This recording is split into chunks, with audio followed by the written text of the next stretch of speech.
Hi, I'm Aly and I am the sole creator and founder of the Untrend Shop, a upcycled denim brand, and I'll be teaching your next workshop on November 18th. When I worked in the fashion industry, I saw firsthand all the waste that's created and all of the harmful production practices that are used, and this is really what inspired me to create my brand.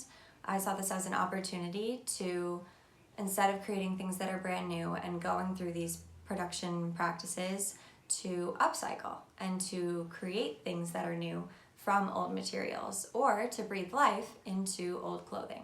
So that's what I do with the Untrend Shop. I focus on denim, but I use other upcycled materials and textiles in order to do this. So I'm going to be teaching you guys in this workshop 3 of those major techniques that I use to upcycle denim, and that would be applique and reverse applique, hand painting, and chain stitch embroidery.